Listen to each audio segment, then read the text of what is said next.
오늘 할 거는 지난주에 우리가 자유주의를 했고 오늘은 데모크라티아야. 이 데모크라티아라는 용어를 내가 쓴 거는 이게 민주주의, 민주정, 오늘 발제할 사람 중에 하나인 김민철 같은 경우에는 민주주의, 민주정, 민주제 다 틀렸다 이거야. 민치정이 맞다 이거야. 이런 식으로 학술 개념에 그 도착언어 한글 철자 표기가 제각각일 때 나는 그냥 데모크라시라고 쓸까 하다가 데모크라시조차도 용어의 규정이 디피니션이 또 막 역사적으로 여러 번 바뀌어. 그래서 아예 그냥 그리스 가장 원어인 데모크라티아를 쓰는 게 낫겠다 싶은 게 내 판단이어서 그렇게 쓴 거니까 이 고충 이걸 쓰지 않으면 안 되는 이유를 친구들이 적어도 내 발제를 듣는 친구들은 좀 이해를 해줬으면 좋겠다는 마음이야. 그리고 내가 요번에 책 두 권을 읽고 여러 가지로 혼자 사색을 하다 보니까 결국 도달하게 된 거는 이 포퓰리즘이야. 데모크라티아는 딴 게 아니고 포퓰리즘이다. 근데 이제 뒤에 내가 발제하면서 알게 보면 내 논증을 따라가 보면은 뭐 왜 데모크라티아와 포퓰리즘을 같은 오리지널리티로 보는지 좀 설득을 하고 싶은 게 오늘 발제의 목적이야. 역사적인 거를 쭉 살펴보기 전에 사실 오늘 짤은 오늘 할 거는 그냥 이 짤 하나면 되고, 그리고 짤 하나가 더 있다면은 이거야, 이거. 아마 이거부터 시작하는 게 친구들한테는 머리를 깨끗하게 스키마 하는데 좋을 것 같아. 학술 개념이 역사적인 발명물이라는 거에 대해서 다들 조금 감이 약한 것 같아. 응. 그러나 학술 개념은 결코 그렇게 유니버설하게 본래부터 본질주의적으로 있던 게 아니고 항상 역사적인 거야. 학술 개념은 늘 역사적으로만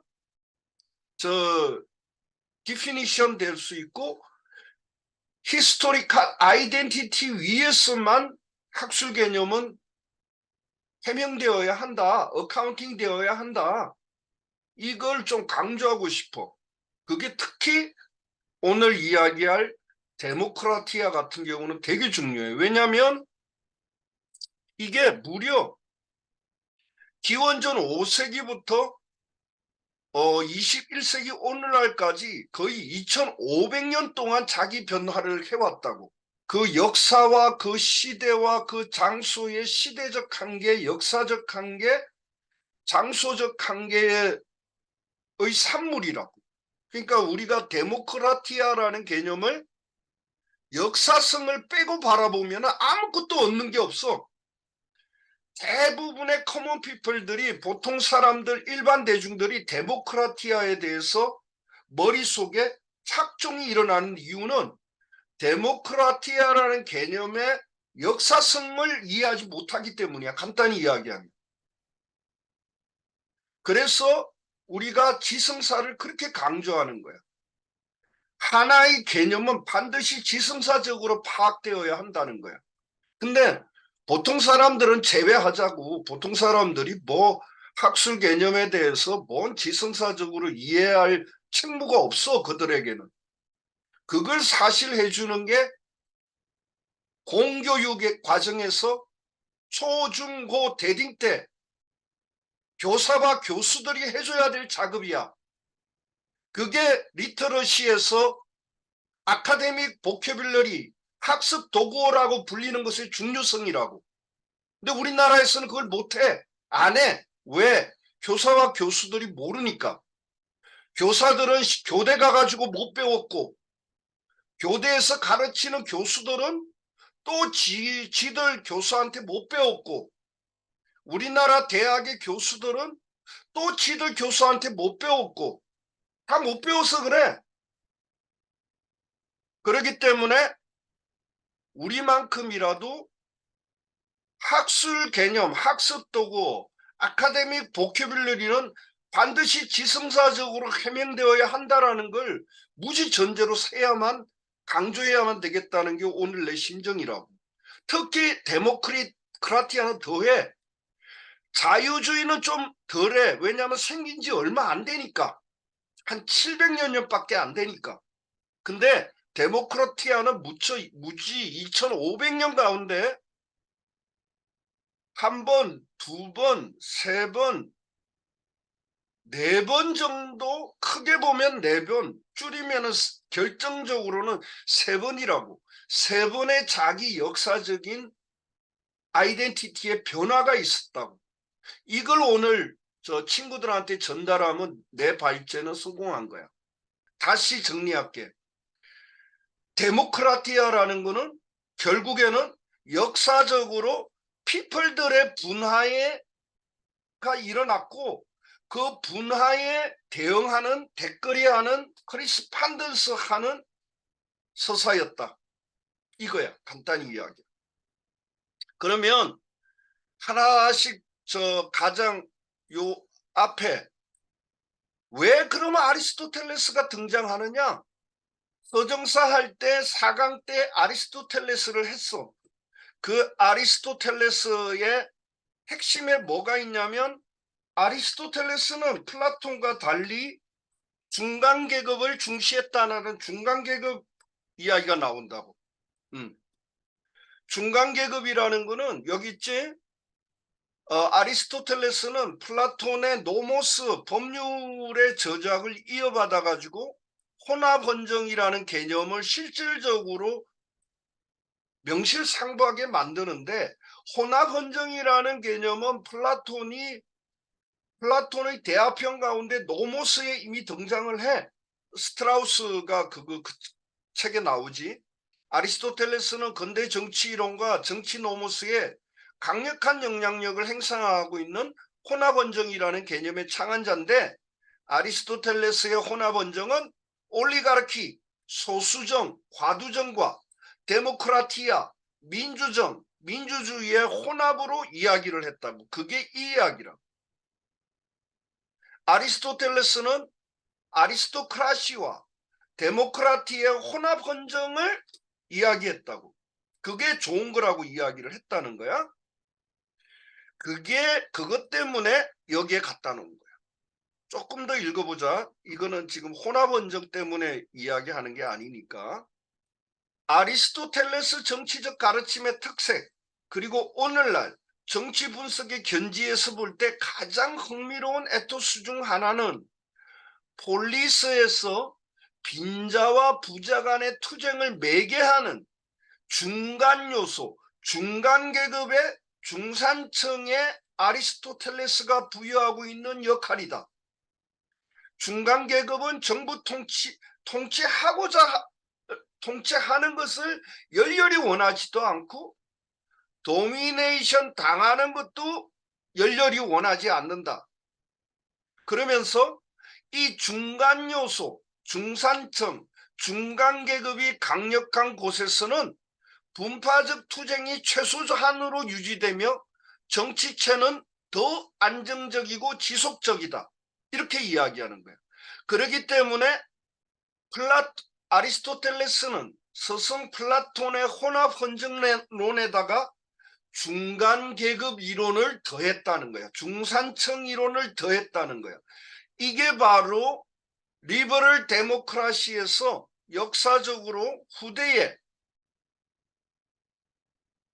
프랑스 통용정부의 데모크라트 파들이 그들도 공화국 시민으로서 버추를 가질 수 있어라고 말하는 근거가 아리스토텔레스한테 있었던 거라.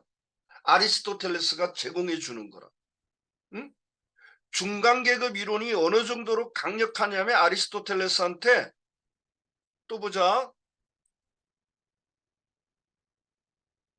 제자인 아리스토텔레스는 처음부터 다수결주의, 인민주의, 집단지성, 중간계급에 대해서 긍정을 해. 이게 중요한 거야. 한 명이 머리가 좋을 수 없다 해가지고 플라톤 지스성을 까버려. 철이나 지가 아무리 천재라 하더라도 한 명보다는 귀족이 쪽수가 더 많으면은 머리 좋은 애들이 쪽수가 더 많으면 더 좋다 이야기하는 거야. 그래서 이게 아리스토텔레스가 다수결주의와 중간계급 이론과 집단지성 이론을 제기하는 근거가 된다고.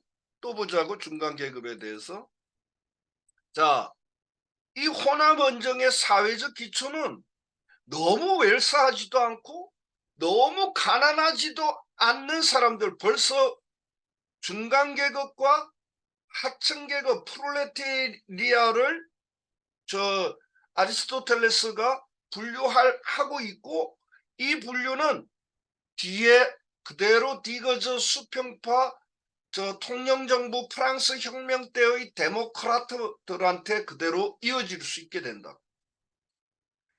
너무 웰스하지도 않고 너무 가난하지 않은 사람들로 구성된 다수의 중간계급의 존재이다. 에우리피데스가 일찍이 말한 바와 같이 폴리스를 구제하는 것은 누구다? 군주도 아니고 귀족도 아니고 가난한 애들도 아니고 웰스하지도 않고 너무 가난하지도 않는 이 중간계급이야말로 폴리스를 구제한다라는 이론을 내놓는 거야, 아리스토텔레스가. 그들은 천박할 만큼 너무 가난하지도 않고 당파적일 만큼 너무 웰스하지도 않기 때문이다. 그와 같은 시민층이 존재하는 곳이라면 어디서나 그들은 폴리스를 인민적 기초 위에 두기에 충분하고 행정관들이 책임 정치를 하도록 하기에 충분하게 사심이 없으며 대중에 의한 폴리스의 폐해를 피하기에 충분히 분별 있는 하나의 집단을 형성한다. 지금 오늘 우리가 이야기하고 있는 민주주의론의 핵심 내용이라고. 이게 중산층 민주주의다. 이거를 한 완상이지 운동권 시절에 중민주의 이론이라고 내놓았다. 이거를. 이런 거라고. 그러니까 아리스토텔레스가 왜 중요한지, 왜 내 짤에서 첫바다에 오는지를 친구들이 이제 이해했을 거야. 이해됐어? 이해됐다 생각하고 넘어갈게. 그러면은 아리스토텔레스하고 우리가 자주 이야기하고 있는 그리스 데모크라티아 개혁하고는 또 뭔 관계가 있는가 하기 위해서 아자가트 전쟁사 개괄할 때 아자가트의 책 문명과 전쟁에서 가져왔는데 잠시 읽고 넘어가면은 아리스토텔레스의 중간계급 데모크라티아 한한상의 중민주의 같은 이론이 왜 이게 나름 지성사적으로 데모크라티아 개념의 지성사에서 나름 시그니피컨트 의미심장한가 중차대한가를 알 수 있을 거야. 반드시 알아야 될 게 있는데 뭐냐면 이때의 데모크라티아는 결국 결론이 뭐야? 티란트로 귀결되는 거야. 티란니로, 폭정으로. 이게 중요해. 이 어긋남을 알고 있어야 돼. 그리스 데모크라티아 개혁은 스타트는 노모스의 새창사를 깨고 수프라 트리발리즘을 만들어서 아테네를 열 몇 개인가 개수는 기억이 안 나. 데모스 체제로 만든 거야. 부족 체제에서 데모스 체제로 재편을 했어. 그렇기 때문에 이때부터 더 이상 그리스 아테네인들은 자기 이름 뒤에 자기 부족 이름을 쓰던 관습이 사라진다. 사라지고 이제 자기는 몇 데모스의 누구라고만 이야기하면 되게 되었어. 이게 굉장히 중요한 사건인데 그리스 데모크라티아의 기결은 그리스 데모크라티아는 오늘날 우리가 이야기하는 데모크라티아가 아니고 티란니라는 거야. 이게 바로 4신분 이 피플들이 권력을 잡으면은 반드시 전체주의, 폭정, 티란니, 공산주의, 파시즘으로 가는 경로야. 피플주의는 반드시 4신분 피플주의는 반드시 전체주의로 귀결된다. 핵심은 이거야. 이게 아자가트가 이야기했고 오늘 이야기할 김민철과 버나드 크릭 이야기의 핵심을 아자가트가 아주 간단하게 요약해놨기 때문에 이게 오늘 핵심 문장이야. 역사적으로 데모스들을 미심쩍게 여기고 정치적 평등이 데모크라티아가 부르조아의 자유와 사유재산을 위협한다고 우려했고 늘 그래. 무슨 이야기냐면 자 아리스토텔레스 이후 아리스토텔레스도 뭐 그냥 이론으로만 있었지 피지컬 엔티티로는 전혀 실현되지 않았어. 어쨌든 아리스토텔레스 한 명 이후 무려 마이너스 5세기에서 프랑스 대혁명 통영정부가 나오기 전까지 데모크라티아에 대한 인식은 어땠다? 한마디로 폭도들의 무질서한 타락된 정치가 데모크라티아예요. 통영정부의 데모크라트들이 등장하기 전까지는 데모크라티아라는 것은 부르조아의 자유와 사유재산을 위협할 것으로 우려했고 그렇기 때문에 선거권은 프라프티, 재산이 있는 부르조아, 유상계급, 부르조아한테만 줘야 한다라고 주장했던 게 자유주의자들이야. 자유주의와 데모크라티아의 차이는 뭐다? 선거권으로 구분되는 거야. 자유주의는 재산 없는 프라프티 레스 코먼 피플은 선거권, 폴리티컬 라이트, 스프라지 없다가 자유주의야. 이해돼? 그러나 민주주의는 뭐야? 우리가 주권자다. 우리한테 스프라지 있다. 투표권, 선거권, 참정권 있다라고 주장하는 게 데모크라티아야. 그렇기 때문에 자유주의 어웨 정치는 언제 돼? 스프라지 운동과 차티스트 운동 덕분에 1920년대까지 보통 선거권은 이 3신분 자유주의 어웨제 사회에서 규범이 아니었는데 1920년대 때부터 규범이 돼. 나오지? 리버럴 데모크라시가 등장한 것이다. 자, 또 정리하자. 1920년대가 리버럴 데모크라티아가 탄생한 때이다. 한 번 더. 1920년 이전까지는 서양에서조차 리버럴 데모크라티아는 없었다. 뭐만 있었다? 자유주의만 있었다고. 자유주의만. 그러면 데모크라티아가 자유주의랑 접합하려면은 자유주의 측에서는 양보를 했잖아. 좋아. 4신분 프롤레타리아야. 커먼 피플들아. 지들도 커먼 피플이었던 주제에 이제는 자기들이 자본과 귀족이 되었으니까 그랑프플라가 되었으니까 자본과 귀족이 되었으니까 좋아. 우리 니들한테 스프라지, 참정권, 선거권, 투표권, 다른 용어로 하면은 폴리티컬 라이트, 정치권 줄게 양보했잖아. 부르조아가 30분 부르조아가 그러면 40분 프롤레타리아도 우리도 그러면 양보해 줄게 하고 양보한 게 뭐야? 이것만 알면 돼. 뭘 양보해서 40분 프롤레타리아는? 루소의 직접 민주주의를 포기하고 30분 부르조아 자유주의의 대의제를 받아들인 거야.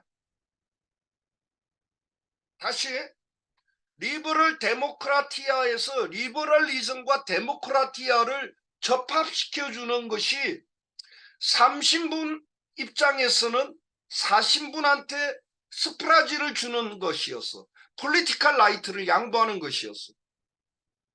사신분 프롤레타리아 입장에서는 3신분의 레프리젠타티브 시스템을 대의-대표 제도를 수용하는 거였어. 이렇게 주고 기브 앤 테이크 하면서 두 개가 합쳐졌어. 리버럴리즘과 데모크라시가 합쳐졌어. 언제? 1920년대에. 그러면 1920년대 도대체 뭔 일이 있었길래 3신분 부르주아 애들은 폴리티컬 라이트를 4신분한테도 허용하고 양보하고 확대하고 주고 4신분 프롤레타리아 애들은 진해의 루소적인 일반 의지, 집단 양심, 풀뿌리 민주주의를 양보하고 부르주아 의회 정치의 팔리아멘터리 레프리젠타티브 시스템을 받아들이게 됐냐고. 뭔 일이 있어? 그때 있었던 일이 세 개를 기억하면 돼. 차티스트 운동과 1차 대전과 스프라지트 운동이야. 차티스트 운동은 남자들이 주도해가지고 1867년에 6년에 1845년까지 하다 실패하고 그냥 허지부지 됐는데 1867년에 재산 없는 남자들에게도 21세 이상만 되면 보통 비밀, 무기명, 익명 투표권을 선거권, 투표권, 참정권을 주겠다는 결실이 나와. 이걸 이끌어낸 자유주의자들이 누구냐면은 바로 벤담을 비롯한 급진주의, 우리가 서정사에서는 철학적 급진주의라고 불렀다. 19세기 말 20세기 초에 얘들하고 같이 조인트하면서 결국 노동당, 영국 노동당 내각 쪽에서 그걸 허용받아 실천에 옮긴다. 그리고는 1차 대전이 일어나. 1차 대전이 일어나는데 1차 대전 때 희한한 일이 벌어진 게 뭐냐면은 남자들이 나가서 떼죽음을 당하니까 군수공장에서 모든 총포, 화약과 모든 보급물자를 누가 만들어? 여자들이 만들고 심지어 여자들이 군인으로까지 복무한다. 그리스하고 똑같은 일이 벌어지는 거야. 그리스 때 포플라니들이 재산 별로 없는 경보병 팔랑크스가 될 수 없는 재산이 다소 없는 포폴라니들이 플레버스들이 어떻게 그 선단에 페르시아하고 이거 싸움할 때 노젓는 노꾼들로 자기들이 수군으로 해병으로 참여해가지고 전쟁에 승리하니까는 데모스 출신 애들이 우리도 폴리티컬 라이트 달라, 우리도 스프라지 달라 했던 거하고 똑같은 일이 1차 세계대전 후 여자들한테 일어난 거야. 그게 내가 나이트에서 올렸던 이거라고, 이 내용이라고. 1차 세계대전 여권 신장 계기되다. 여자 병사 공장에서 다 남성 370만 명이 전선에 투입되니까 남성의 빈자리를 메워서 절삭 가공 등 생산 현장에서 물자를 만드는 일들은 여성이었다. 전쟁에 여성들이 참여함으로써 그리고 군대에까지 들어가 총검을 잡았다. 여병 군대들 러시아에서는 이렇게 어쨌든 이런 걸 바탕으로 해서 우리도 니들하고 똑같이 레스푸블리카 리퍼블릭을 지키기 위해서 커먼웰스를 지키기 위해서 컨스티튜션을 지키기 위해서 네이션 스테이트를 지키기 위해서 우리도 또 똑같이 희생하고 헌신하고 기여했는데 우리한테 왜 폴리티컬 라이트 안 주는데 하고 난리를 치고 그중에 이게 에밀린 팽크허스트야. 참정운동권을 배웠고 페미니즘을 이야기하면 항상 첫 번째로 꼽는 몇 명 중에 한 명이야. 영국. 그리고 스프라제트 운동의 이 사진은 뭐냐면 영국 여왕이 여기 있잖아. 이 내용이야. 달리는 국왕 말에 뛰어들어서 자기 몸을 던져서 죽었어. 그 여자가 누구냐면은 바로 스프레제트 에밀리 데이비슨이야. 이런 절박한 자기 희생. 스프레제트 에밀리 데이비슨은 영국 국왕 조지 5세가 창간하는 경마대에서 가로도의 밑으로 빠져나가 달려오는 국왕의 말에 몸을 던져 숨졌다. 이런 희생을 치르고 나서야 피를 어마어마하게 흘리고 구금당하고 고문당하고 자티순동도 마찬가지야. 뭐든지 저 룰러들한테 룰드 클래스 피지배 계급이 뭘 얻자고 하면은 이런 피를 흘리지 않으면 안 줘. 전장년 시위할 때 그냥 하면 주냐? 이준석 같은 개새끼들이 룰링 클래스인데 아는 것도 더 많고 조둥아리도 더 잘 나불대는 새끼들이 그냥 주겠냐고.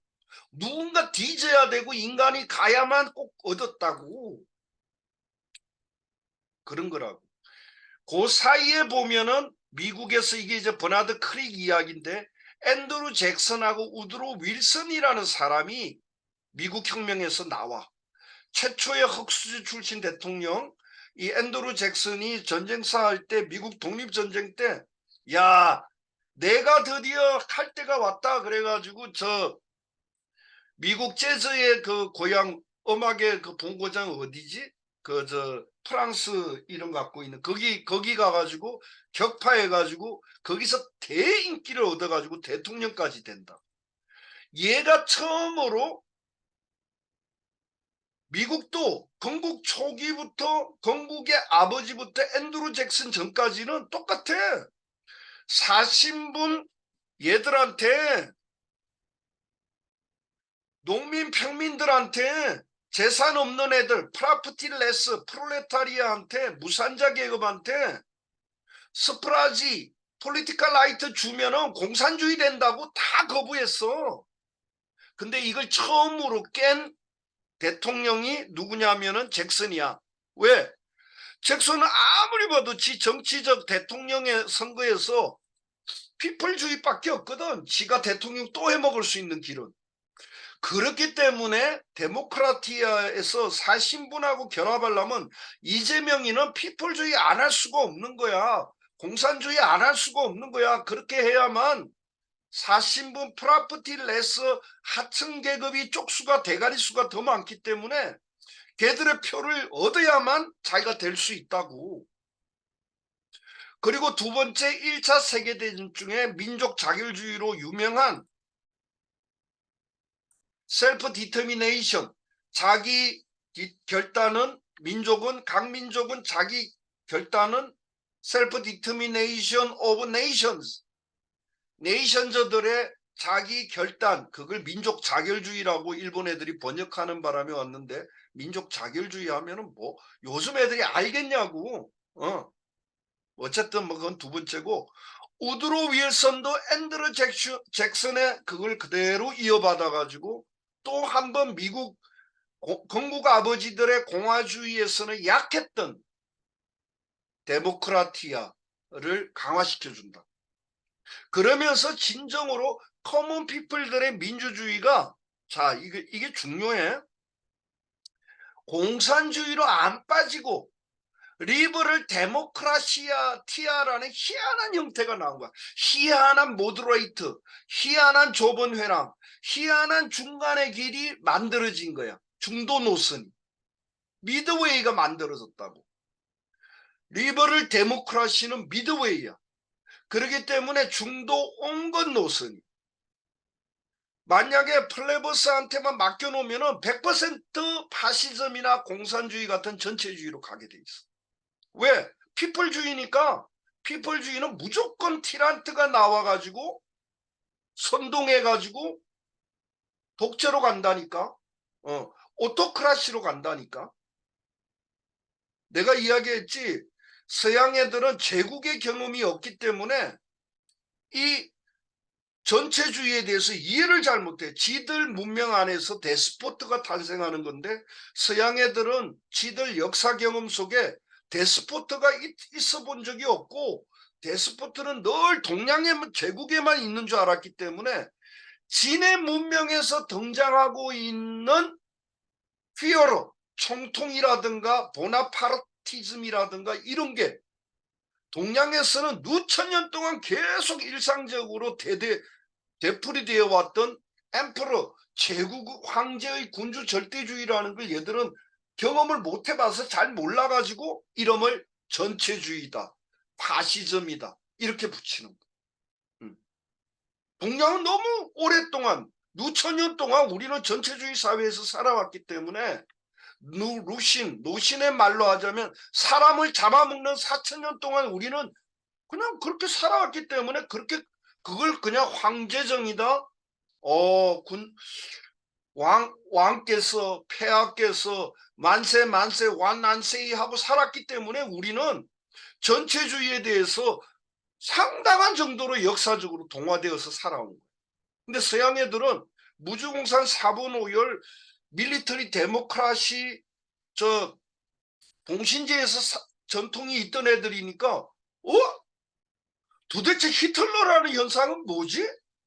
나폴레옹 보나파르트라는 현상이 뭐지에 대해서 애들은 이해할 역사 경험이 없는 거야. 이래서 개념을 역사 위에서만 이해해야 한다. 역사 없는 개념은 꽝이다.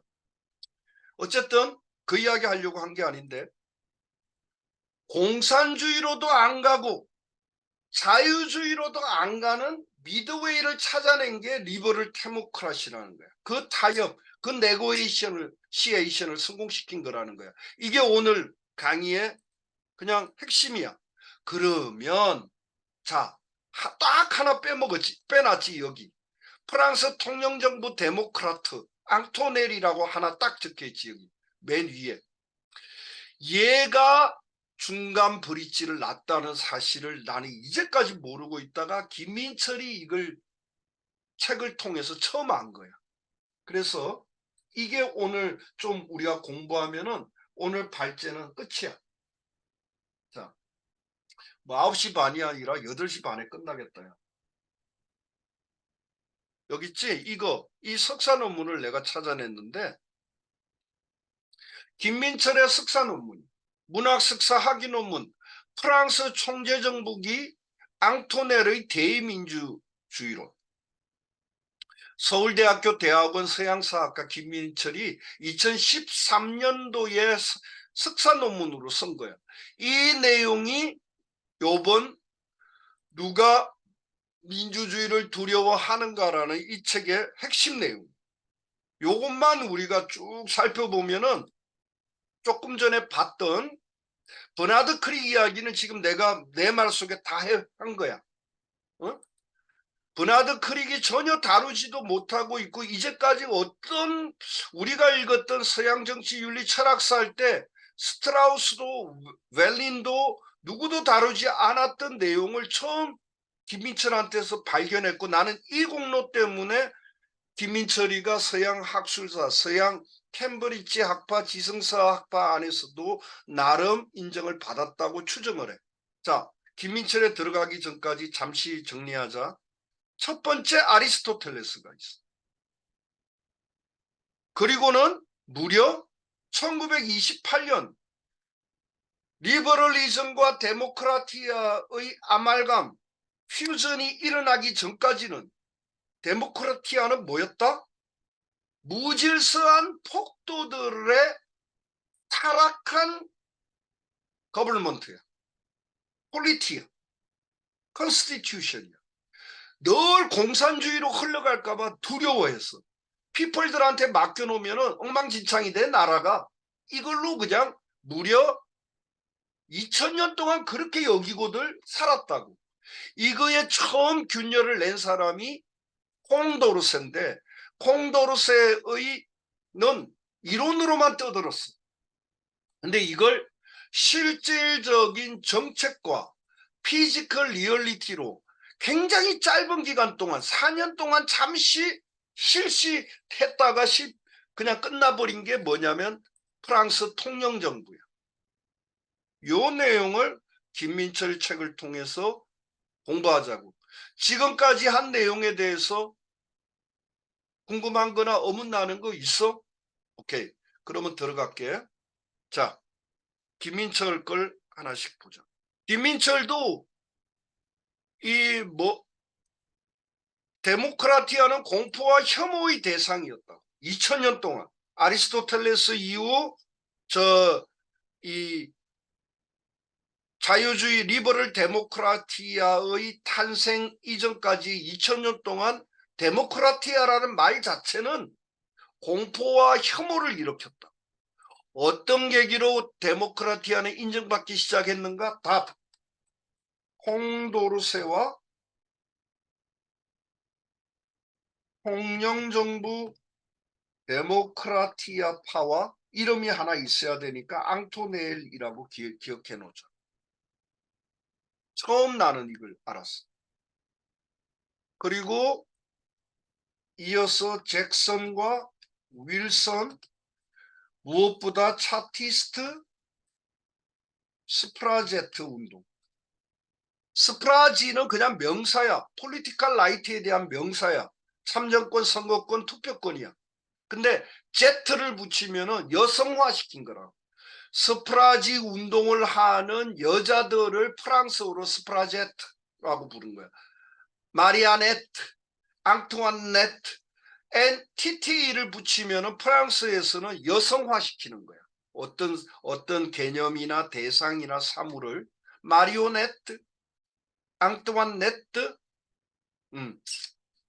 그래서 스프라제트 붙이면은 스프라지 운동하는 여자들이라는 뜻이 된다는 거지. 요게 핵심이야, 요게.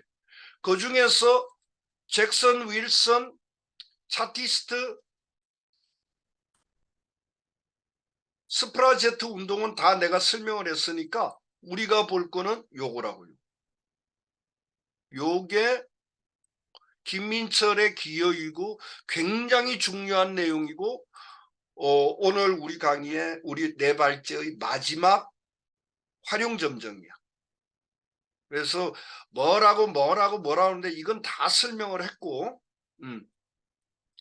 뭐 민주주의냐 민주정이냐 미치정이 맞다 뭐 주와 이런 거 그냥 데모크라티아라고 하면 돼. 그래서 쭉 가보면은 그래가지고 1장 개념 잡고 2장 데모크라티아는 무능한 방종 상태다. 공포다, 혐오다, 쉬운 말로 공산주의다야. 그냥 빨갱이들이다. 이 말로 이해하면 돼. 데모크라티아는 빨갱이다. 피플주의의 귀결은 공산주의다, 전체주의다. 이렇게 이해하면 돼. 실제로 역사적으로 다 그랬으니까. 사신분 피플들이, 커먼 피플들이 권력을 잡아가지고 전체주의로 안 가고 티란트로 안 가고 티란니로 안 가고 공산주의로 안 가고 파시즘으로 안 간 경우 없어. 찾아보라 그래. 내놓으라 그래. 없어. 그 다음 자유는 연약하고 피플의 권력은 위험하다. 그래서 이 공화주의 르네상스 이후 공화주의 전통에서는 어떻게 되겠어? 데모크라티아 요소는 계속 억압한 거야. 억압하는 제일 좋은 방법이 뭐야? 스프라지 안 주는 거야. 투표권 안 주는 거야. 선거권 안 주는 거야. 그거의 논리는 뭐야? 재산이 없으니까. 재산이 없다는 거의 철학적 표현은 뭐야? 스콜레. 레즈가 없으니까 여유 없이 사는 애들이 아렌트가 그래서 아렌트는 좀 데모크라티아에 대해서 썩 그렇게 우호적이지 않다는 말을 한 이유가 그거야. 스쿨, 학교를 다닐 수 있어야 여유가 있어야 삶의 레즈가 있어야 그래야지 정치에 전념할 수 있지. 맨날 아니말 라보런스로 살고 맨날 돈이나 만드는 워커, 호모 파베르로 사는 애들이 어떻게 정치적 주체가 될 수 있겠냐라는 게 저 아렌트의 휴먼 컨디션의 핵심 내용이잖아. 정치를 하려면, 프리덤을 실현하려면 여유가 있어야 된다. 레저 계급이어야 한다. 이 말이잖아. 응.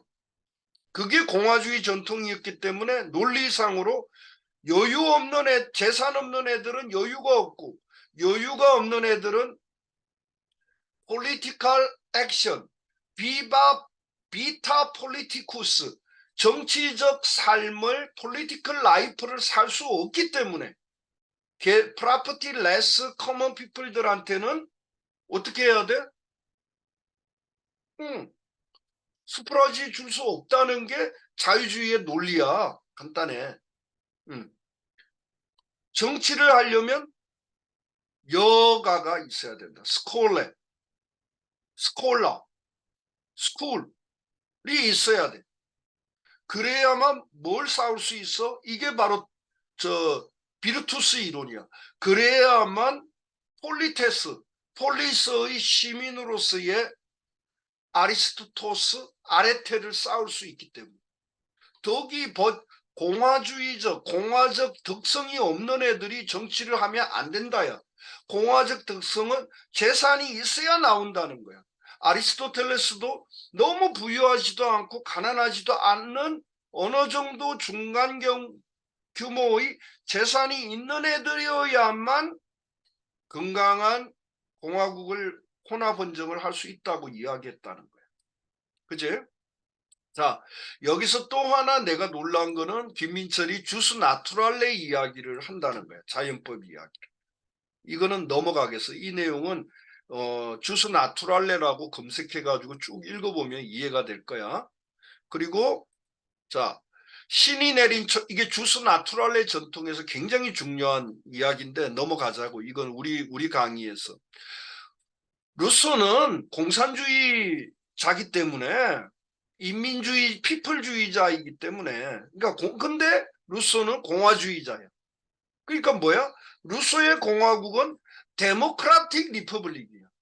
귀족주의 다 부정하고 자유주의 다 부정하고 계몽주의 다 부정하고 부르주아 다 부정하고 5천 명 이내의 플레버스 뽀폴라니들의 직접 풀뿌리 참여 민주주의를 실시해야 된다고 주장하네요. 얘 공산주의로 가는 거야 이거. 그래가지고 루소 이야기 쭉 하고 자 그 다음에 계몽의 시대에 드디어 데모크라티아는 고대의 낡은 유물이다. 여기 있지. 루소 외에도 대부분의 계몽 철학자는 데모크라티아를 거부했다. 조금 전에 저 루소가 직접 민주주의 저 데모크라티아라며 데모크라티아 불가능하다고 해서 그러나 지금 여기서 이야기하는 데모크라티아는 피플주의의 측면에서 루소를 이야기한 거야. 다 거부해. 계몽 철학자 다 계몽주의자들 다 거부했어. 딱 한 명만 인정해. 걔가 누구냐면 콩도로스야. 자, 데모크라티아를 다시 보다. 다수의 판단이 더 정확하다. 이 말 누구의 말이지? 아리스토텔레스의 말이라고 내가 발제 초장에 이야기했어. 프랑스 혁명과 데모크라티아의 시합. 프랑스 혁명 이전까지 수백 년 동안 거의 모든 철학자들은 피플의 정치 곧 데모크라티아에 대한 불안, 공포, 혐오, 무책임, 무질서, 공산주의, 폭정으로 간다고 다 거부했어. 그런데 이거를 데모크라티아로의 전환이 시작되는데 딱 나오지. 이 전환에서 두드러진 역할을 한 사람은 콩도르세였다. 콩도르세는 1784년 볼테르 빠돌인데 다음과 같이 쓰고 있다. 자, 읽어보자. 이건 중요한 저 역사적 문헌이니까 데모크라티아라는 낱말을 시민들이 직접 총회 이런 거 나오면 무조건 뭐라고 읽으라고 그랬지? 어셈블리, 에클레시아야. 어셈블리는 라틴어고 에클레시아는 그리스어야. 에클레시아에 모여 데모스들의 모임을 에클레시아라고 해. 모여 법률을 만드는 아테네의 제도로 이해해서는 안 되고 그렇게 이해하지 말자. 모두 이제 봐. 꽁도르세에 의해서 대의제를 받아들이면은 시민들도 버추를 가진 사람을 우리 대표로 내보낼 수 있다는 이론이 나와. 모든 시민이 대표를 선출하여 루소하고 다른 거야. 안티루소야. 그들이 전국을 대표하는 의회에서 이 의회도 어셈블리야. 이런 식으로 아직 이런 거 보면 김민철도 아직 언어 감각이 좀 그렇다는 걸 알 수 있어. 총회, 의회, 민회, 집회, 교회가 전부 다 학술 원천원으로 에클레시고 어셈블리이고 라는 거를 알고 책을 읽어야 돼. 그건 모르고 총회는 다르고 민회는 다르고 집회는 다르고 교회는 다르고 이렇게 책을 읽으면은 아직 언어 감각, 학술 언어 감각이 아직 언더 디벨롭먼트인 상태인 거야.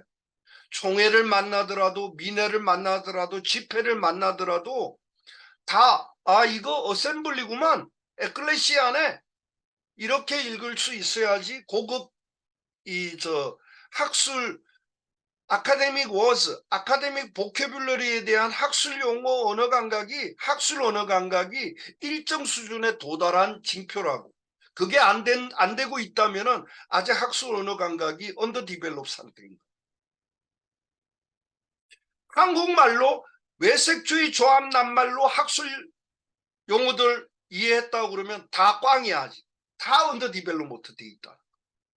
한글 철자 표기를 보고 그것에 댓글이 하는 원천 언어를 떠올릴 수 있어야만 학술 언어 감각이 일정 정도 디벨롭된 사람이다라고 지성이라고 볼 수 있다는 거예요.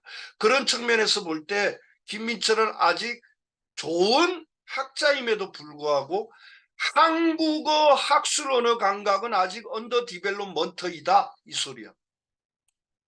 모든 시민이 대표를 선출하여 그들이 전국을 대표하는 어셈블리에서 유권자들의 의지의 보편적인 표현을 대변하고 전달하도록 하는 제도로 이해한다면 데모크라티아는 심지어 가장 큰 제국들에도 적합할 수 있다. 콩드로세가 얼마나 중요한지 여기서 나오지. 이 데모크라티아는 심지어 가장 큰 제국들에도 적합할 수 있다는 이게 이 서사수가 이 이론소가 100% 그대로 적용된 건 아니지만 이와 같은 주장을 한 게 페더럴리스트들이라. 미 건국의 아버지들이라. 심지어 반드시 필요한 것임에도 불구하고 연방제 컨스티튜션으로는 확보할 수 없는 의견의 통일과 일관성을 낳을 수 있다. 페더럴리스트 페이퍼에 나오는 서사수를 콩도르세가 이미 이때 제시하고 있다는 거예요. 굉장히 중요해. 1784년에 이야기를 해. 1784년에 이런 식으로 큰 나라에 데모크라티아를 수립하는 것이 가능하다고 주장하는 것이 매우 이색적이고 파격적인 일이었다. 데모크라티아라는 낱말을 이런 방식으로 사용하는 것은 루소를 비롯한 18세기 철학자들의 기존용법을 완전히 뒤집은 것이다. 이게 김민철의 스콜라십의 대단함이야. 야, 이거 대단한 걸 찾아냈네. 이러니까 얘가 인정받지. 이렇게 된 거야. 콩도르세의 공식은 이런 이전에 안 돼. 데모크라티아는 무서운 거야. 라는 거를 뒤집었어. 이제 데모크라티아는 단지 정부 통치 형식을 가리키는 말이 아니고 주권의 조직 원리, 법률을 제정하는 권력을 다루는 개념이 됐어. 방법은 대표제, 대의제와 결합하면 시키면 된다는 걸 콩도르세가 처음 제시한 거예요. 차티스트와 스프라지트와 앤드루 잭슨과 윌슨이 그냥 나온 게 아니고 그 이전에 콩도르세가 있고 콩도르세는 요 정도만 보면 될 것 같아. 그리고 그 다음에 중요한 거는 콩도르세에 대한 이야기들이 많아. 아주 중요하게 다루고 음, 뭐 데이제 어쩌고저쩌고 하는 것들이 많은데 자, 이 시기부터 데모크라티아적인 요소를 가미한 데이제 이게 핵심이라고. 4신분과 3신분의 절충 종합 타협이라는 거예요. 타협을 지지하는 목소리가 나왔는데 토마스 페인 그 다음에 데이제가 데모크라티아를 억제하는 것이 아니라 근대 세계에 실현하기 위한 도구이다 이렇게 말하는 애도 나왔고 핵심은 누진세와 어느 정도의 경제적인 평등 경제적인 평등은 아리스토텔레스가 이미 언급했어. 너무 웰스하지도 않고 너무 가난하지도 않은 중산층이 핵심이 된다면 피플의 중심 집단이 된다면 코어트가 된다면 데모크라티아, 데이제 데모크라티아로 갈 수 있다는 거예요. 이렇게. 그래서 데모크라티아 개념이 변화했어. 그리고 드디어 나와 1794년이 되면 프랑스 혁명가들 가운데 통령정부 3명의 3대 통령 보나파르트와 시이에스와 또 한 명 있었던 그 짧은 한 4, 5년 기간에 프랑스 혁명가들 데모크라트들이 전혀 다른 뉘앙스와 시그니피컨스로 미닝으로 데모크라티아라는 개념을 꽁도르세 스타일로 쓰기 시작한 거예요. 자, 여기 있지? 데모크라티아가 군주, 휘브리스한 원로원, 올리가르키, 케사르, 황제, 크로멜, 수장 보다 더 나은 방법이고 최고의 방법이다.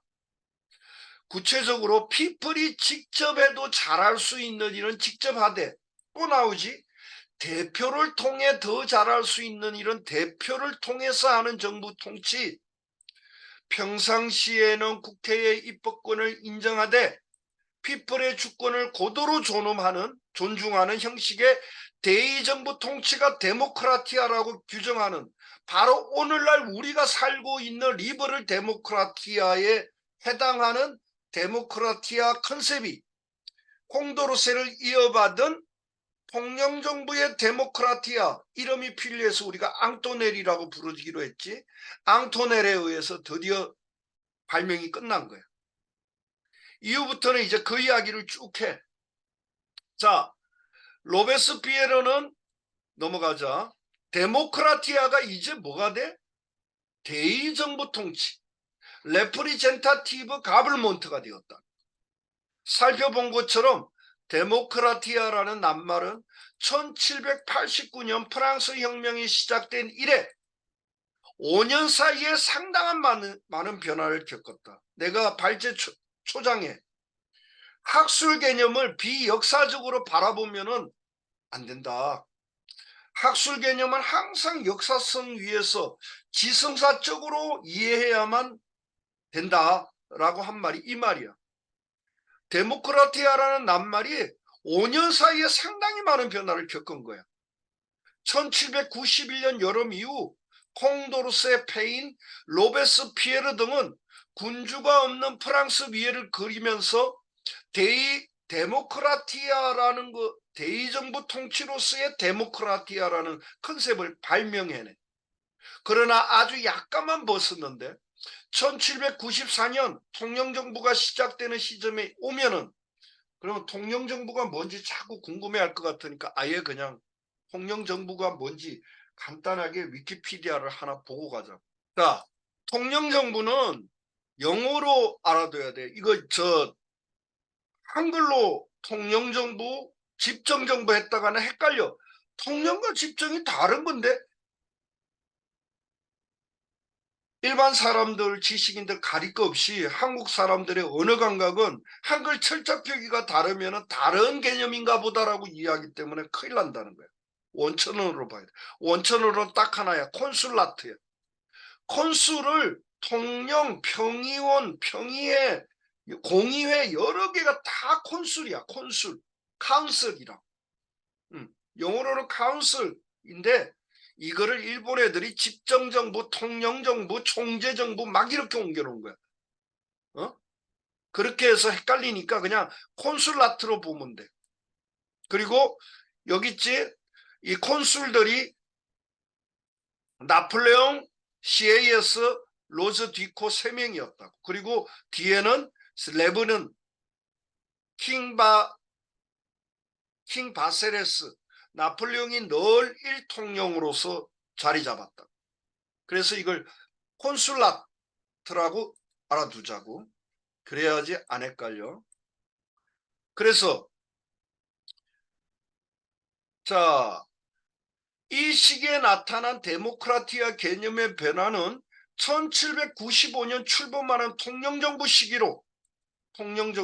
시기로 이어지고, 이 전승의 주역은 탄압을 견디며 정부 통치에 침투하고 사회적 활동을 이어간 데모크라티아파 데모크라트 유파였다. 이들 데모크라티아파는 피플과 가까웠고 스스로를 자랑스럽게 데모크라트라고 불러서 당대인들을 놀라게 만들었다. 당대인들이 다 깜짝 놀란 거예요. 아니, 데모크라트는 빨갱이고 타락한 거고 공포고 혐오고 로베스피에르고 그 다음에 무질서고 폭도들인데, 근데 자기들을 자랑스럽게 셀프 컨피던스, 프라이드를 갖고 우리는 데모크라트라고 이야기하니까, 동시에 그들은 피플을 신뢰하면서 피플의 자유를 보장하고 피플이 정치에 깊숙이 참가하는 정부 통치 형식을 구상했고, 링컨이야 링컨. 피플에 의한 피플을 위한 피플의 정부 통치 형식을 구상했고, 그 정부 통치가 강하고 번영하는 네이션 스테이트가 될 수 있도록 고민을 하고, 그리고 그것에 대한 구체적인 정책을 내놓고 실시에 옮겨. 이게 놀라운 거야. 그전까지는 말뿐이었어. 픽셔널 엔티티였어. 근데 통영정부의 데모크라트들은 이걸 피지컬 엔티티로 제도화한다고. 그 제도화의 핵심이 세 개인데, 콩도로스의 보통교육을 실시하고, 왜? 보통교육을 통해서 피플들이 버추를 가질 수 있다라는 걸 증명하려고 했고, 두 번째 누진세를 실시해.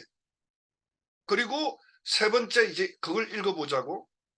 자, 생산량이 증가하고 교육이 활발한 근대 상업사회의 큰 나라에 적용하기 위한 데모크라티아 이론이 비로소 처음으로 본격적으로 다듬어지고 정교하게 구성된 것은 프랑스 혁명으로 수립된 제1공화국 중에서도 콘술라트 시기 1795년에서 1799년간의 이 4년간이었다. 전 세계 서점가에서 판매 중인 각종 데모크라티아 역소 도서들은 오늘 우리가 공부한 교재 중에 하나인 버나드 크릭의 Very Short Introduction to 옥스포드 데모크라시에서도 무시하거나 거의 다루지 않고 건너뛰지만, 데모크라티아의 역사에서 이 프랑스 대혁명 콘술라트 시기 1795년에서 1799년 사이 시기에 데모크라티아 유파들이 주장했던 대의제 정부 통치 형식으로서의 데모크라티아라는 것은 아무리 강조해도 지나치지 않다. 그래서 데모크라티아파의 탄생, 통영정부기에 콘술라트 시기에 데모크라티아파라고 불린 정파의 인사들이 등장했다. 그 저항의 선방에 앙토네를 내가 이 그림에서 넣은 까닭이 여기에 있어. 앙토네를 그래서 여기다가 넣은 거야. 이름이 하나 필요하니까. 앙토넬 한 명이 아니야. 앙토넬, 르펠르티에, 쇼사르는 특히 경제정책에서 굉장히 중요하더라고. 쇼사르, 프랑스의 브리오 디플랑티에 등이 있었다. 이들은 대개 혁명 전에 귀족이야. 귀족 출신이거나 법조인 경력을 쌓은 코먼피플 출신이었다. 이때 법조인들을 뭐라고 불렀다? 법복귀족이라고 그랬지. 이 장교로 복무했다고 그러면은 노벌 에페 칼찬 귀족이고, 법조인은 프랑스 대혁명 때 노벌 로브 옷 입은 귀족이야. 커먼피플 출신이었다. 그들은 혁명 전반부에 서로 대립하는 정파에 속했던 걸 다 버리고 데모크라티아, 대의제 정부 데모크라티아를 수립하는 기체 아래 뭉쳤으며, 자 나오지, 세계 최초로 데모크라티 리프리젠타티브 데모크라시, 대의제 데모크라시라는 개념을 하나의 이론적인 체계로서 내세우고 정교하게 다듬었으며, 그것을 정치 세력의 깃발로 세웠고, 커먼피플들한테 우리는 데모크라티아파라고 이야기해서 커먼피플들과 귀족들을 깜짝 놀라게 만들어. 실제로 그 당시 전부 다 일반인들, 얘들 데모크라티아파 빼놓고는 나머지는 전부 다 데모크라티아는 공포정치야. 공포정치는, 로베스피에르의 공포정치는, 테러 정치는 데모크라티아의 결과라고 믿었고, 미국 혁명가들을 포함한 서양 지식인들은 자신들이 오래전부터 무려 2000년 동안 이 데모크라티아 파도 4년 5년 만에 사라졌기 때문에 실질적인 1920년대 리버럴 데모크라시라는 아말감과 이 퓨전이 일어나기 전까지 무려 한 300여 년간도 더 데모크라티아에 대한 온갖 우려들을 하고 있었어. 뭐야? 공산주의 전체주의라는 우려지 뭐야. 그렇기 때문에 이런 평가는 어쩌고저쩌고 하고, 자 그리고 이제 뭐 넘어가는데, 정치 철학 이야 뭐 읽을 필요 없어. 그냥 내가 다 설명한 그 내용이야. 자, 요 도표 하나는 우리가 보고 가면 좋겠어. 간단하게 설명을 잘해놔 도표니까. 이거야. 대의민주주의 가능하다는 말을 처음 한 거야. 루소건 뭐건 다 그 이전까지 데모크라티아는 다 뭐야? 추첨과 저 직접 민주주의. 다이렉트 데모크라티아. 디렉트 데모크라시. 근데 디렉트 데모크라시를 깨고 인디렉트 레프리젠타티브 데모크라시라는 개념을 처음 내놓은 게 콩도르세고, 그걸 이어받은 게 콘슐라트 시기의 앙토넬이라. 얘들은 대의제와 민주주의와 계몽 이 결합해가지고 상업 사회의 섭속을 개선하면은 자유평등으로 변형평화에 이루는 폴리티크, 레스 피블리크를 만들 수 있다고 본 거야. 공화국을 만들 수 있다는 거야.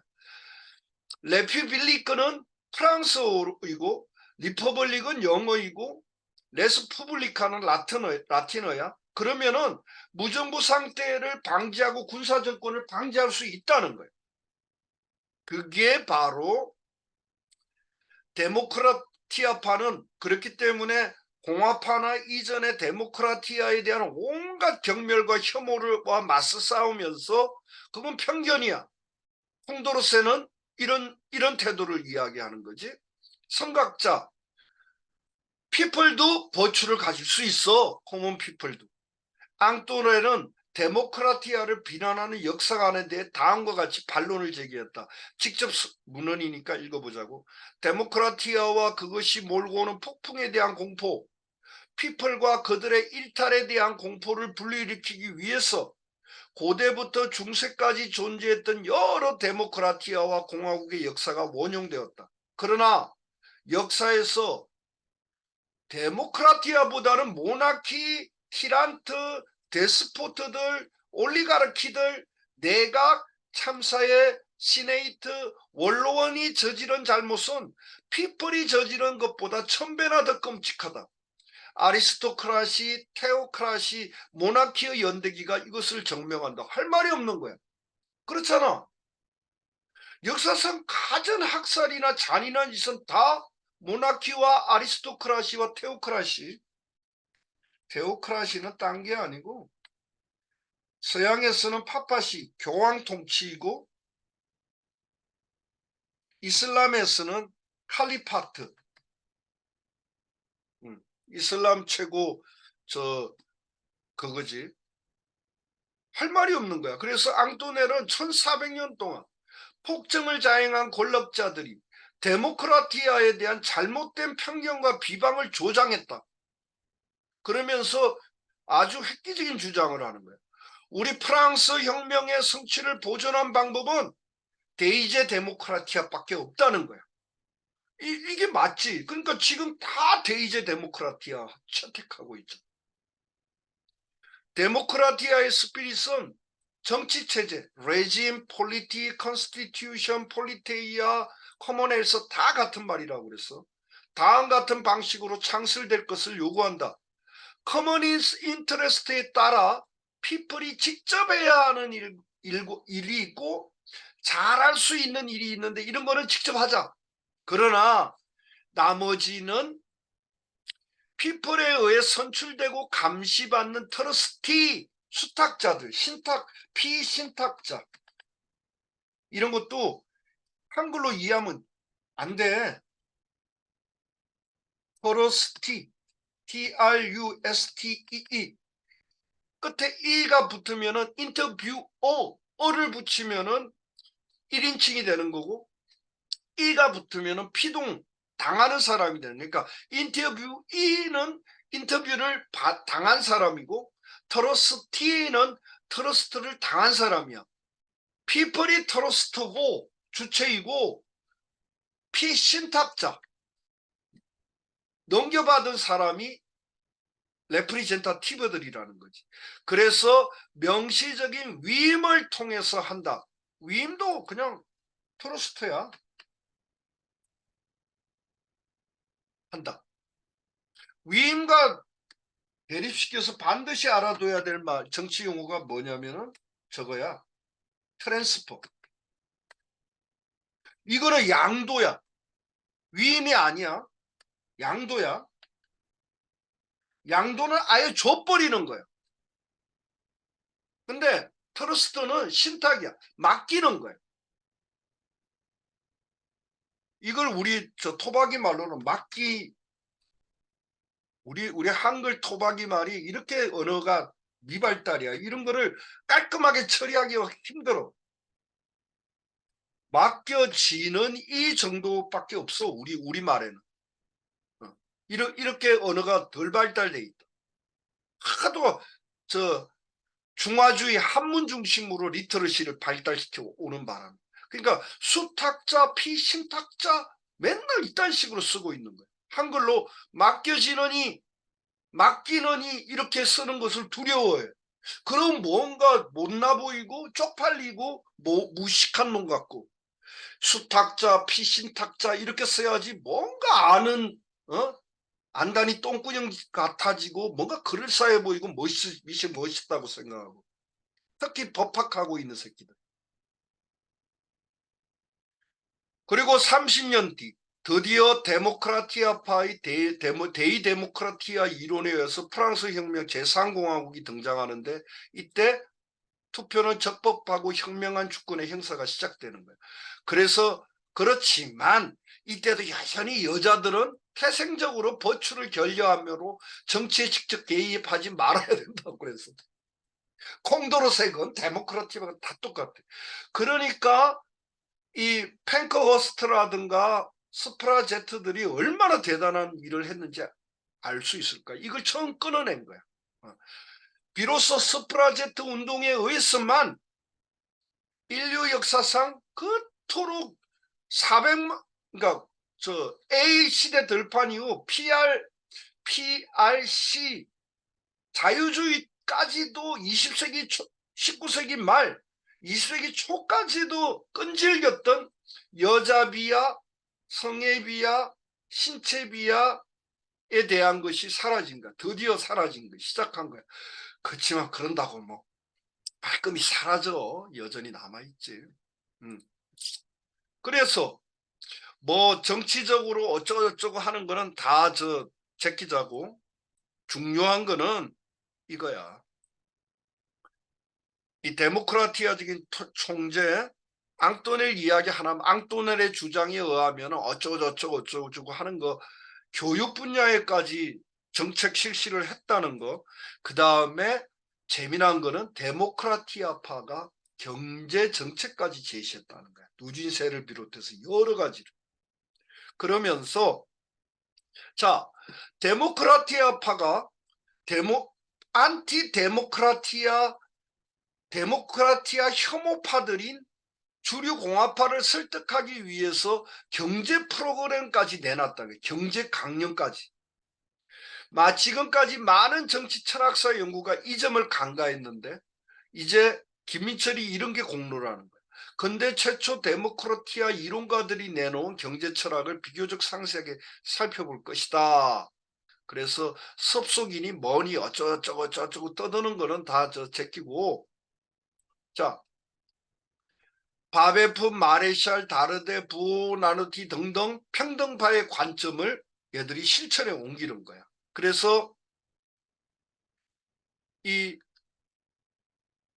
누진세 신설과 간접세 폐지를 비롯해 가지고 이게 핵심 정책이야.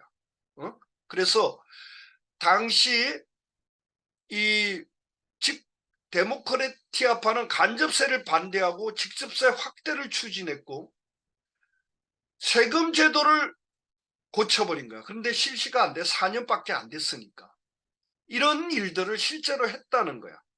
그래서 데모크라티아파는 간접세 폐지와 누진세 신설이 피플에게 세수 부담을 덜 지우게 하고, 그렇게 되면은 커먼 피플들 가운데 가난하게 만드는 세금 착취를 없애줌으로써 더 성실하게 살아갈 의욕을 북돋아주고 농업, 제조업, 상업이 활성화되면 경제가 성장할 것이고 피플이 더 웰스해지면 직접세를 더 많이 거둘 수 있다. 그러면서 소농과 소규모 제조업을 강화시키는 정책으로 나가. 이런 게 중농주의, 피지오크라트의 그 기반을 만들어준다. 그리고 제조업이 소규모 작업장과 간의 수공업 중심으로 재편되어야 한다. 물론 이건 경제학적으로 규모의 경제학을 몰랐던 데모크라티아파들이 경제 백치라는 이야기인데, 우리가 여기서 주목해야 될 거는 그저 픽셔널 엔티티만 갖고 있었던 이론을 얘들은 실제 정치, 경제, 사회, 교육 정책으로 피지컬 엔티티를 만들어 리얼라이제이션 했다는 게 중요한 거예요. 이런 것들, 완전한 상업의 자유를 줘야 된다라는 것도 이렇게 나왔고, 그래서 상업의 자유를 허용해라, 이런 것도 아담 스미스와 그 다음에 중상주의자 이런 데까지 이어지는 거예요. 그래서 데모크라티아 정치 경제학이 탄생한다는 거예요. 그러나 단기적으로 끝났고 실패하고 씨앗만 뿌려놓고 간 거야. 그러고는 그 뒤에는 반동으로 뭐 하면서 다 데모크라티아파가 했던 거는 다 무효, 캔슬, 도로, 백 시켜. 그렇지만은 어쨌든 간에 중요한 거는 이런 것들이 있어가지고 얘가 있었기 때문에 얘가 암암리에 알게 모르게 브릿지 역할을 해줬다는 거야. 아리스토텔레스와 앤드루 잭슨, 우드로 윌슨, 에밀린 펜커스트가 나올 수 있는 중간의 통영정부 데모크라트 앙토넬이 비록 요 5년이지만 이 일을 했다는 거, 이게 중요하다. 그래서 쭉 보면 데모크라티아 개혁, 프랑스 대혁명, 차티스트 운동, 1차 대전, 스프라제트 운동, 이렇게까지 오면서 1920년대가 되면 리버럴 데모크라시가 등장한 것이다. 이거는 새로운 혼합 체계였다.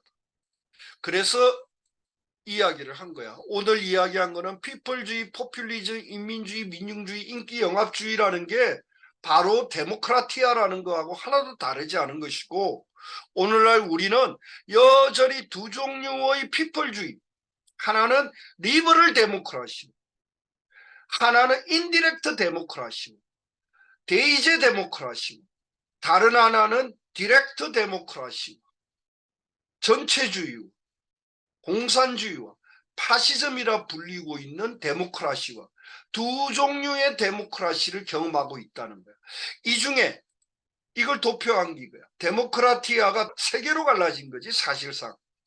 자유주의, 즉 왜냐하면은 삼시모 뽀플로도 군주와 귀족한테는 커먼 피플이니까 평민이니까 여기서 얘들이 다시 두 개로 쪼개졌고 얘들이 다시 여기서 두 개로 쪼개졌고 그래서 이 스키마가 중요하다는 거예요. 이게 쪼개지기 전까지는 요 때의 모습이 얘야. 요렇게 세 개밖에 없었어. 그리고 세 개의 혼합 원칙이 공화주의야. 근데 요 이후는 커먼 피플이 포플로와 플레버스로 쪼개지고 또 포플로는 그랑 포플로와 포플라니로 쪼개져. 소부르주아와 대부르주아로 쪼개져. 요 상태에서 이런 모습이 나옵니다. 자유주의로 가고 즉 그랑 포플로는 자유주의로 갔어. 그리고 소부르주아의 상당 부분이 이 대부르주아한테 결합해가지고 자유주의를 지지해. 물론 플레버스도 프랑스 대혁명 초창기에 상길로트들은 얘들이 플레버스인데 샹킬로트들도 지지해가지고 자유주의를 지지해줘. 그러나 프랑스 대혁명 때 포폴라니와 이 플레버스가 결합한 얘들이 누구냐면 얘들 정파가 누구냐면 자코뱅이야. 얘들이 자코뱅이라고. 소부르주아 가운데 일부와 이 플레버스들이 합쳐진 게 자코뱅당을 만든다. 얘 자코뱅이 로베르스피에르라. 그리고 대부르주아와 얘들이 합친 애들이 있을 거 아니야? 얘들이 지롱드당이야. 이렇게 되는 거야. 그리고 콩도르세는 당연히 지롱드 소속이었고 그래서 지롱드와 자코뱅 얘가 공포정치 로베스피에르고 이렇게 된 거야. 응. 그리고 얘들을 최종적으로 다 아울러 가지고 합의해낸 게 지금 우리가 읽은 김민철의 콘슐라트 시기의 데모크라티아 파라. 이렇게 되면 딱 정리가 끝나는 거예요. 그게 이 말이야. 데모크라티아 피플주의의 피플의 일부였던 대부르주아들은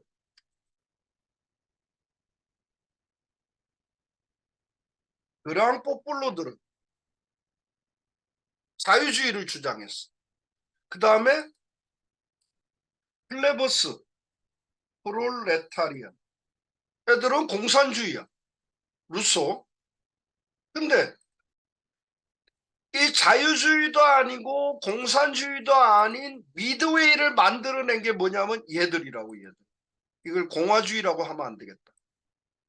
공화주의는 요 앞 이야기고 요 이야기는 요게 리버럴 데모크라시 또는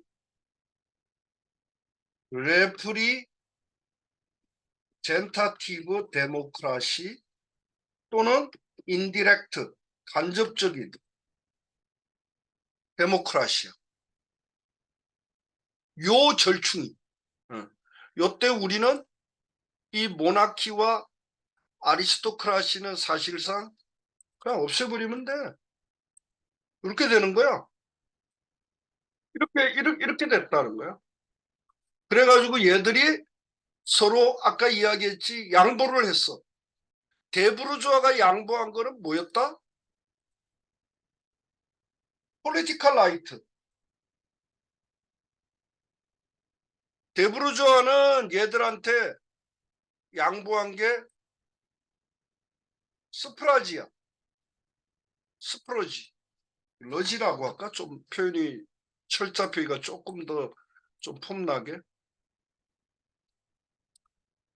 30분은 40분한테 스프러지를 양보했어. 그래, 니들 투표권 줄게. 니들도 정치에 참가해.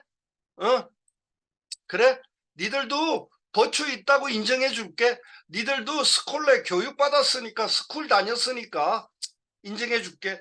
대신에 이 사신분이 양보한 거는 뭐다? 그래, 우리 저 레프리젠타티브 시스템 대표제도 받아들일게. 이거라는 거야. 여기까지 하면은 끝났어. 오늘 발제는 이렇게 요 그림 한 장 속에 다 들어있는 거야. 응. 그래서 요 교집합 부분을 뭐라고 부른다? 리버럴 데모크라시. 이 교집합.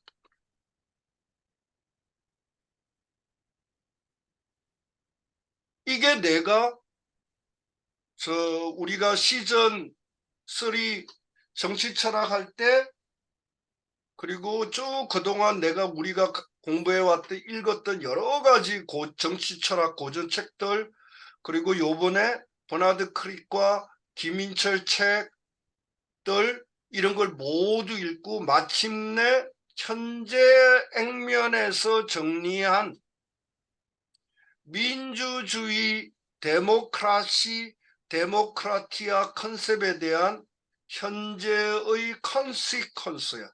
공통 귀결이야. 귀결된 바야. 이걸로 오늘 발제 여기까지 끝날게.